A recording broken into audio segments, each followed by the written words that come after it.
Jorge Bertolino, analista económico y titular de Bertolino Inversiones. Un gusto que estés en el programa. Lo mismo digo, Antonio. Es un gran placer estar acá contigo hoy. Bueno, la idea de alguna manera era hacer un raconto, si es que se puede hacer, ¿no? Porque pasaron muchas cosas en materia económica durante el año, ¿no? Este año pandémico, ¿no? Como el año pasado también, pero pandémico al fin. ¿Qué se puede decir? Si tuviera que hacerse una síntesis de lo que ha sido durante el año en materia económica para la Argentina, ¿qué se puede decir? Y un año perdido. Yo diría que hubo una inacción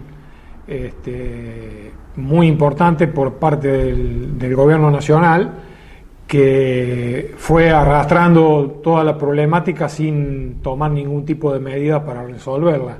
Así que ahora ya estamos a finales del año con los mismos problemas que teníamos a principio de año y sin haber resuelto ninguno de ellos. ¿Y esto por qué? A ver, falta de pericia, falta de ganas, imposibilidad estructural. ¿Qué es lo que le pasó que no se pueden hacer los cambios necesarios, digamos, para corregir el rumbo?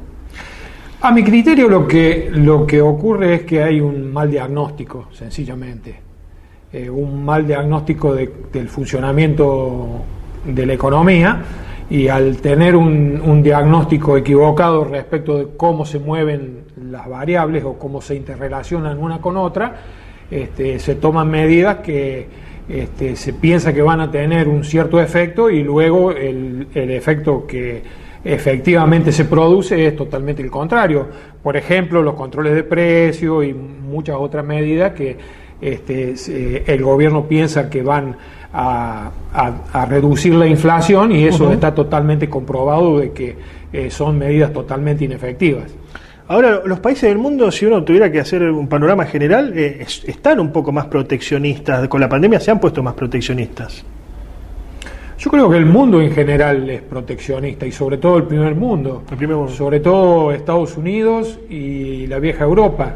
Yo creo que el mundo tiene un gran problema ahí, porque no se juega con reglas de juego que, digamos, beneficien a los países más atrasados, a los países que son los que quieren hacer el catch-up, o sea, alcanzar a los que van adelante. Tienen ingresos per cápita muy inferiores a los países más adelantados, y entonces toman medidas de liberalización de la economía y de reducción de la carga impositiva para las empresas como una manera de tener un crecimiento acelerado. Y bueno, Europa y Estados Unidos, en lugar de hacer lugar a ese tipo de políticas, abriéndose y permitiendo que estos países crezcan y exporten a Europa y a Estados Unidos, lo que hacen estos países que ya llegaron a altos niveles de ingreso per cápita es dificultar este crecimiento adoptando medidas proteccionistas, como por ejemplo la reciente propuesta de los países más adelantados de poner un impuesto mínimo del 15 o del 20% a las ganancias empresariales, cosa que algunos países como Irlanda, por ejemplo, es un ejemplo muy clásico, que ha puesto impuestos a las ganancias corporativas muy bajas y está creciendo, le dicen el tigre celta por eso, está creciendo a niveles chinos, digamos. Claro. Y hay muchas economías pequeñas lo que antes era por detrás de la cortina de hierro, que han adoptado ese mismo tipo de políticas, y países escandinavos también. Claro. Un ejemplo muy típico es Suecia, donde se cree que tiene un muy gran gasto público, y sobre todo los partidos de izquierda lo mencionan como si fuera un ejemplo del Estado grande, y posiblemente no están enterados que en la última década o en las últimas 2 décadas hubo un cambio muy pero muy importante. Han reducido el gasto público de manera significativa y han adoptado una política de libre comercio, y bueno, han recuperado el crecimiento que habían perdido décadas atrás cuando estatizaron todo y pusieron impuestos que en el margen eran casi del 100%, el impuesto a las ganancias. Los historiadores hablan de climas, ¿no? Climas de época. Yo era chico, tenía 9, 10 años, en los 90 no recuerdo mucho, pero sí había un clima más proclive a lo privado, ¿no? Incluso a hablar mal del Estado, inclusive, en el marco de las privatizaciones, un Estado que había llevado, por ejemplo, a que una casa costara un precio y una casa con teléfono otra, ¿no? A fines de los 80. ¿Estamos volviendo a un momento liberal en la Argentina o neoliberal, según el decir de algunos, o no? Yo creo que no, yo creo que el argentino,